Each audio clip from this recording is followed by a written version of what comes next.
otros. Es posible. Lo que me interesaba a mí es ver la parte social, digamos, si hay un común, que la gente no quiere vivir en comunidad de ese tipo, sino quiere vivir sola en una casa independiente tocando la tierra, digamos, esa era más la... Sí, yo creo que hay que buscar, me parece, como... técnica existe. Hay que buscar como soluciones intermedias, probar entre el equilibrio. Está claro que socialmente viviendas unifamiliares en extenso, en infinito, es un problema para la ciudad. Está claro que las viviendas multifamiliares de gran escala y gran altura para los sectores populares son prácticamente inviables. Tengo colegas que me dicen que hay ejemplos que no. Yo no lo conozco ninguno en particular. En el caso de, por ejemplo, de países europeos, el mantenimiento es por el Estado porque es vivienda de interés, porque es alquiler. Entonces algunos dicen, no, porque en Francia están perfectos. Bueno, no, está porque el Estado, tampoco están perfectos, pero es porque el Estado. Entonces creo que, por ejemplo, como mínimo el dúplex es una buena alternativa, o PH con pequeños patios, a veces da la misma cantidad, la misma superficie, la misma cantidad de gente, pero te permite tener un pequeño espacio para cada uno. Yo el diseño se lo dejo a los arquitectos. Yo lo que digo es que hay un tema, ¿cuál es el problema de las viviendas tipo departamento? Que es que tienen el problema de a veces de las tareas, el espacio productivo, el tema de que está en el crecimiento la familia y a veces la convivencia entre vecinos, ¿no?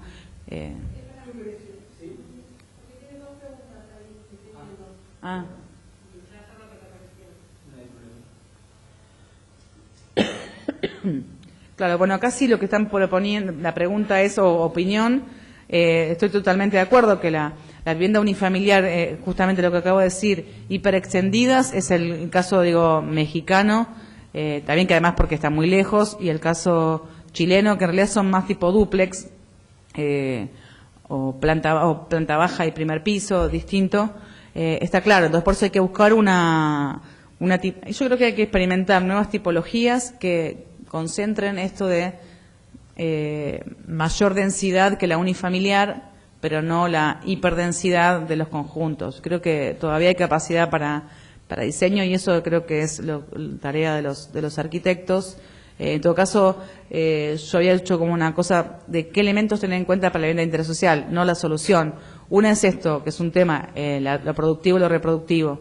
Lo otro es la extensión de la ampliación de la familia.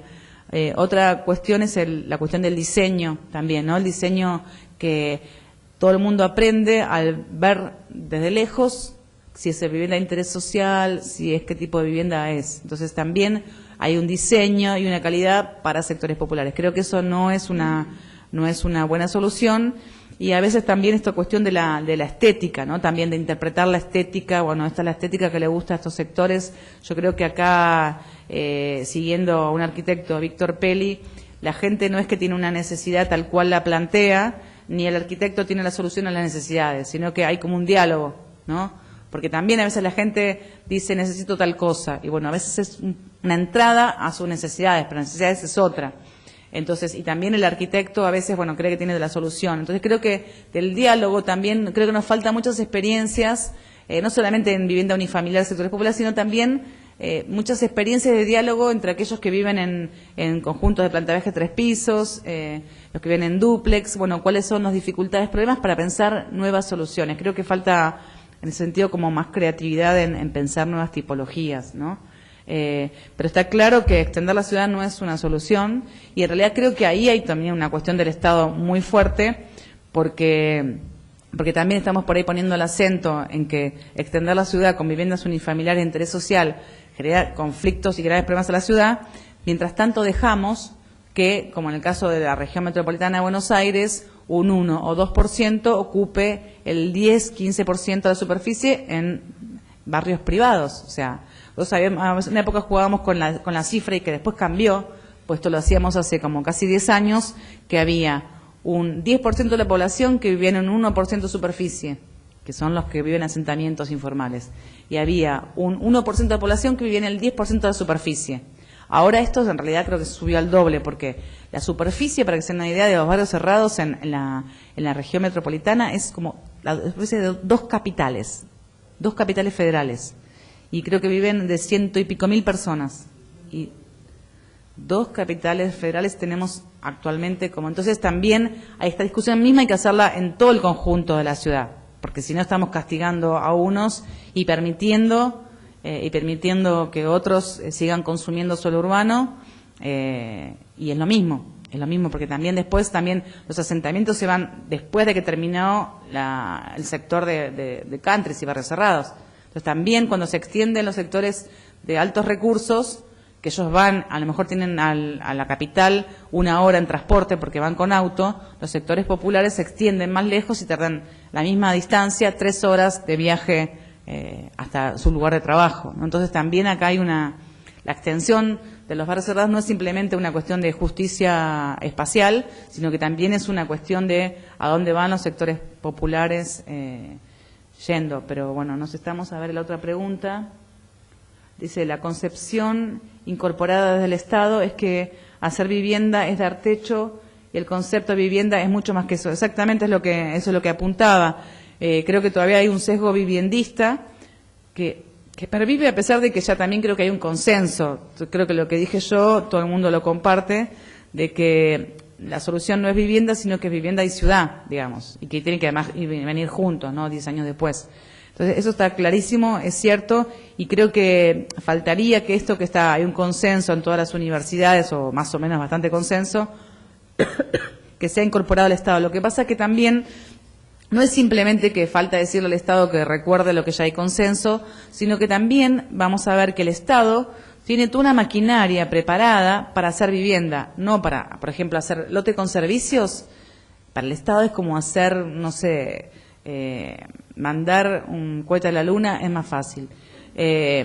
Porque, digamos, el Estado está preparado como máquina de hacer vivienda, a veces ni siquiera eso, pero sino como máquina de hacer vivienda, pero no de pensar, por ejemplo, el lote con servicios, ¿no? Y porque ahí en realidad hay un problema, vamos como detrás de los problemas. El problema detrás, madre de todo eso, es que el Estado no regula el mercado del suelo.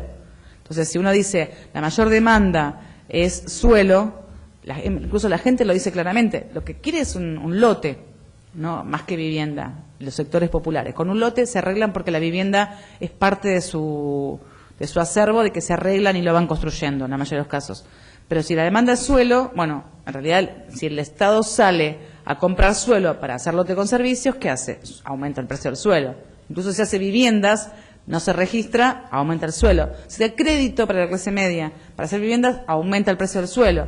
Entonces también ahí hay un tema, por eso decía, el divorcio entre la política vivienda y la política urbana. Incluso yo llegaba a decir que, bueno, ¿cómo calificar hay también toda una discusión, cómo calificar esta política de vivienda o la política de este gobierno? Algunos hablan de neodesarrollismo.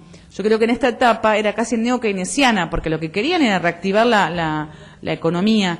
Y sin embargo, uno podría decir que la política de suelo sigue siendo neoliberal, digamos, porque no, digamos, cuesta decirlo en nuestro término porque es un gobierno que se plantea como no neoliberal, pero hay una continuidad, o sea, y además ahí no es que solamente es una política de Estado, sino que ahí sí tenemos que mover estructuras de sentido común arraigadas, porque la propiedad, digo, hasta la defienden los que viven en las villas, o sea, hay una cuestión de que meterse con el suelo, con la propiedad, es como que es imposible. De hecho, el Código Civil se discutía un poco de meter la función social de la propiedad, que además hasta los mismos que lo impulsaban después aclaraban que en realidad no significaba nada, porque no iba a cambiar nada, era una declaración nada más.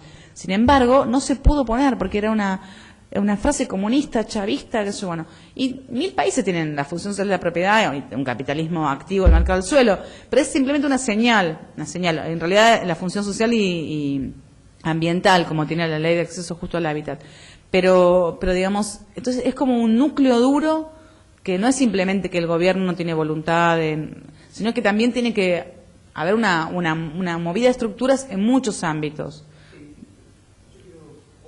Sí, perdón, me estaba haciendo casi una plataforma política. ¿Ahí? Sí.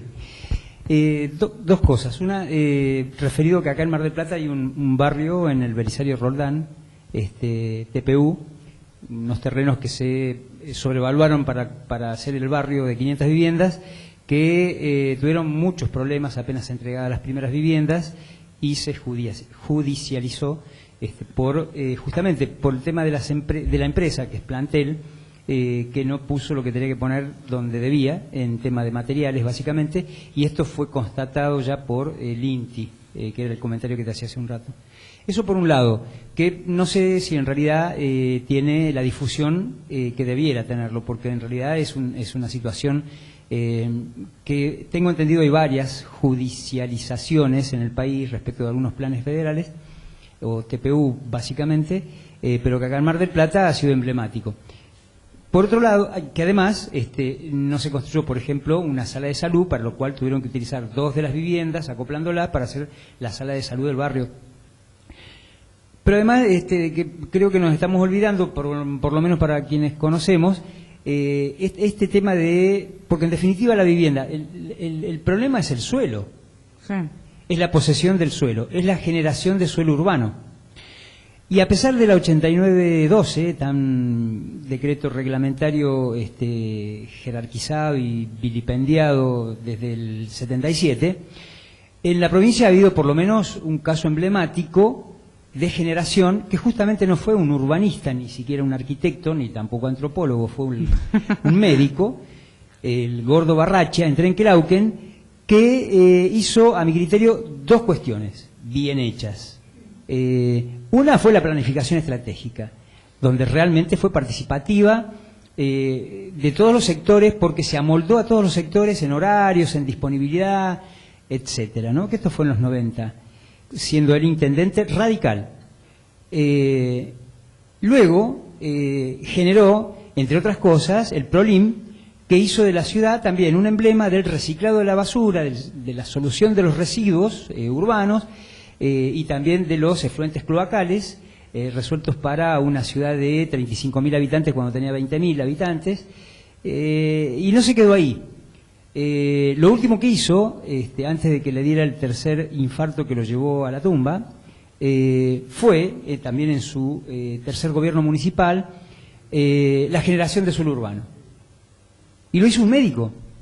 Es decir, yo creo que, me parece, ¿no?, que por lo menos en cuanto a las prebendas que tenemos desde la arquitectura y el urbanismo, nos merecemos hacer por lo menos un mea culpa de lo que está sucediendo, porque Mar del Plata no puede quedar al margen. Yo soy marplatense, cuando volví a Mar del Plata, el intendente era un poeta y tenía un séquito de arquitectos. 1997, 1998. Es más, tras renunciar, no sé por qué, el poeta, vino un arquitecto recibido en esta universidad, en esta facultad, expresidente del centro de estudiantes, y fue intendente el arquitecto. ¿De eso qué pasa? No nos acordamos, no queremos asumirlo. ¿Cómo es el tema? Ahora, las soluciones que ha tenido Mar del Plata están a la vista. Las soluciones que ha tenido Trenquelauquen también están a la vista. Entonces digo, soluciones hay. Lo que pasa por otro andarivel. Estamos hablando de Moshe Safdie, que es un ejemplo que yo vi en la facultad en el 72, 73, del 67. Por supuesto que hay capacidad de diseño, hay capacidad de trabajar desde lo transdisciplinar. Hay muchísima capacidad, en Argentina está pero clara la capacidad, y además tenemos instituciones como las universidades, libres, públicas y gratuitas. Entonces, bueno, a ver, estamos fallando en otros aspectos, ¿no?, que tienen que ver más con lo decisional desde lo político, y lo que me recordaba un colega que pasó varias veces por acá, Fernández Wagner, respecto de las cajas chicas instituidas, ¿no?, naturalizadas. Las cajas chicas en los institutos de vivienda, las cajas chicas en las municipalidades, las cajas chicas en la provincia, donde, bueno, seguimos sufriendo, porque total, yo no voy a vivir en las casas, yo no voy a vivir en esas casas, porque son casas para otro tipo de gente, digamos, que, bueno, no sé si merecen esas casas. Ese es el concepto, ¿no?, naturalizado. Casas pobres para los pobres, que en realidad no son pobres, como dijera Víctor Saúl Peli, tan poco conocido, y sí muy conocido su hermano, a quien se le ha brindado un espacio público donde no se podían hacer 3 torres, y que ya se van a inaugurar, con el beneplácito y el consenso naturalizado, digamos, ¿no? Porque es un tipo que hizo las toninas o las no sé qué torres más altas, ¿no? Y ¿cómo? Las Petronas, no las toninas, las Petronas, acá serán las toninas entonces. Pero todos decimos, sí, César, Ave César. Y sin embargo, Víctor Saúl Pelli, que pocos conocen y que se debiera conocer mucho más, habla en otro idioma, es también arquitecto, ¿no? Y sin embargo, habla de esto, no hay pobres, hay sectores empobrecidos. Ese es un problema, ¿no? Estructural, que ya trasciende la arquitectura, la medicina, la educación, etcétera. Pero volviendo al punto, es decir, un médico hace urbanismo, genera con la 8912, karma de tantos que he escuchado, acá mismo en el colegio, que en momentos no se podía hablar de plusvalía, por ejemplo, que por suerte ahora hay una nueva ley, 14.449, que habla de estos temas a nivel provincia. Y digo, ¿qué es lo que está pasando? Hay en realidad, bueno, hay o falta un sinceramiento respecto de las decisiones políticas que se toman. El otro día, y con esto termino, escuchaba hablar por Canal 10, en un espacio de debate político, a representantes de los colegios de la planificación estratégica de Mar del Plata, el plan estratégico de Mar del Plata. El plan estratégico de Mar del Plata nació, y esto lo dice una tesis de Savaro Boker, una tesis presentada y rendida con un 10 excelente en Barcelona, de lo que es la planificación estratégica o el plan estratégico de Mar del Plata, del concepto, ¿no? Donde justamente se atienden a sectores de la sociedad, cuando en realidad una planificación estratégica, de acuerdo a lo que estudié en los 80, 90, propende a hacer lo que hizo el gordo Barrache, un médico gordo, intendente radical de Trenquelauquen, una planificación con participación de todos los sectores, pero verdadera participación, porque lo que se hizo acá, en su momento fuimos convocados, yo estaba en los años fines de los 90, en realidad fue una cuestión totalmente sectorial y se vio al corto plazo, y se sigue viendo, porque de Mar del Plata se conoce la postal. Bueno, yo cuando del plan estratégico no conozco mucho, así que no quiero opinar, pero creo que también después hubo mucho debate y crítica al plan estratégico y también las cuestiones de relaciones de poder, de pensar que todos los actores opinan igual, es un tema. Acá plantean, bueno, quizás se me vino un debate antes entre los que opinan por escrito. Dice, no sé si es educativo, es más de acompañamiento, de seguimiento, de escucha, de soporte, de mediador. Algunos edificios de la avenida Colón son de menor calidad proyectual que algunos monoblocks de los 70 y sin embargo no presentan problemática social de los monoblocks. Bueno, ahí tiene que ver también con la estructura organizativa que se plantea para uno y para otros y la capacidad de mantenimiento para uno y para otros. Puede ser que la calidad de origen sea menor en un caso que otro, pero la capacidad de mantenimiento es más en uno que en otro. Pero vayamos a lo que estamos hablando. Yo creo que un poco como conclusión, no tengo una respuesta para dar. Sí creo que también hay un montón de ámbitos de decisión cuando estamos hablando del Estado, que son decisión política y que obviamente la decisión política está lo técnico y lo político, digamos. Ambos se complementan. Entonces una buena decisión política puede estar anclada en un saber técnico, pero un saber técnico no soluciona todo. Eso es una cuestión y creo que también igual falta más saber técnico. Eso es lo que estoy planteando. Como más saber... Bueno, ¿cuál es el equilibrio entre densidad, costo y satisfacción de la gente, ¿no? Pero sí pensar siempre también, creo que cambiar el paradigma de lo que a veces pasa a los arquitectos, que es esto que mencioné más al pasar, de que el usuario es activo, no es un pasivo, no es un sujeto pasivo, que eso en general pasa con el diseño, ¿no? Pero también para ver cómo esto como amplío, a ver si acá, maximizar, sí. ¿Cómo? ¿Qué? Fit. No. Sí, para que se vea. Listo. También, digamos, cómo cambia también los paradigmas de intervención del Estado, porque también es como que no hubo una sola mirada, ¿no? Sobre todo en particular de los asentamientos, que ya habíamos pasado, hay que pasar esta rápido. Bueno, esos son de capital.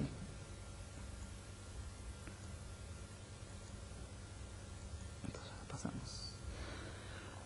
estos, digamos, ¿qué hacer con los asentamientos informales? También es una cuestión, digamos.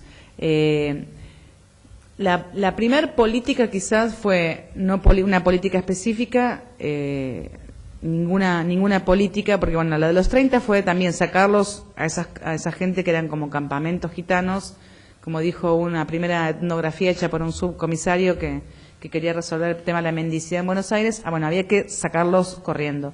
Después, durante la época del peronismo, no había una política específica para villas, porque la idea de la política social y después también en parte de vivienda estaba muy anclada en el acceso al empleo formal.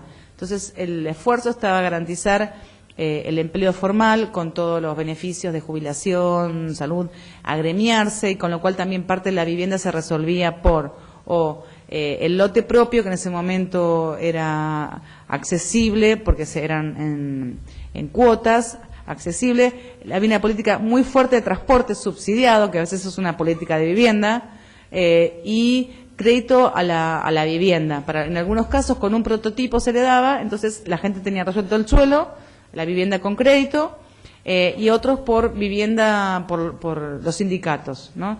Entonces se pensaba que los asentamientos eran un tema transitorio en este contexto de urbanización de las ciudades latinoamericanas, en este caso de Buenos Aires, que tenía que ver con esta migración rural-urbana, con un proceso de industrialización, y con que tarde o temprano iban a entrar en el mercado formal del trabajo, y por lo tanto los demás beneficios venían asociados a esto, al vector de integración era el trabajo.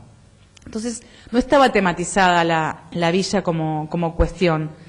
En las primeras intervenciones que fueron después de la Revolución Libertadora, o sea, del golpe que derrocó a Perón, aparecen como, después vamos a ver que eso es un tema muy, muy complejo de las políticas de villas, que viene asociado casi siempre a una política que va más allá de la vivienda. O sea, hay una intencionalidad que no es simplemente resolver el tema de vivienda. En el caso después de 55, la intervención en los asentamientos tenía como objetivo desperonizar a los villeros. O sea, había una intencionalidad política de trabajadores sociales y, por lo tanto, también desorganizar las primeras organizaciones sociales que surgen a fines de los 50. Era visto como un sujeto político peligroso, todos los habitantes de la villa. Y ahí comienzan los primeros esbozos de un programa de erradicación que después sí se construyó, digamos, se desarrolló en los 60s, que se llama el PEVE, Programa de Erradicación de Villas, que también tuvo siempre las coyunturas generan como decisiones políticas. Esto no es de ahora, sino es un fenómeno de la política, y surgió este programa a raíz de una serie de inundaciones muy fuertes que habían habido, en particular en el río Reconquista, entonces en asentamientos. Esto genera que, bueno, el Estado tiene que intervenir. La propuesta es un programa de erradicación de villas. Sin embargo, bueno, en el contexto político de la Argentina, hizo que, bueno, también no se implementara este programa, pero sí se implementó en la dictadura militar, ¿no? Que dio origen a este programa masivo de erradicación de villas de la capital, que cuando Oslak hizo ese libro, que para mí es unos libros también de que merecen ser leídos, para todos los que trabajamos temas urbanos, Merecer la ciudad, de Oscar Oslak, que ahora va a estar pronto, creo que se va a reeditar nuevamente por la UNTREF, porque está agotado y se consigue solamente en bibliotecas. Él plantea, y es muy interesante porque su libro es un análisis de distintas políticas del gobierno militar, todos vinculados al urbano, y también cómo cada una tuvo un proceso de implementación distinta, que tenía que ver también con qué actores intervenía, ¿no? Entonces estaba por un lado la erradicación de villas, por otro lado la creación del SEAMSE, y se dejaba de incinerar la basura y se creaban los rellenos sanitarios. Por otro lado era el Código de Planeamiento Urbano, por otro lado las autopistas, y me estoy faltando uno, y también la erradicación de las industrias contaminantes en la capital, ¿no? Que es el que menos se implementó porque obviamente articulaba con sectores de peso como los industriales, ¿no? Y la erradicación de villas de la capital cuando yo les puse tengo que pasar el texto, lo tengo en PDF, leer en capítulo 4, también tenía una connotación de, obviamente, política, y tenía además una estructuración de operativo militar.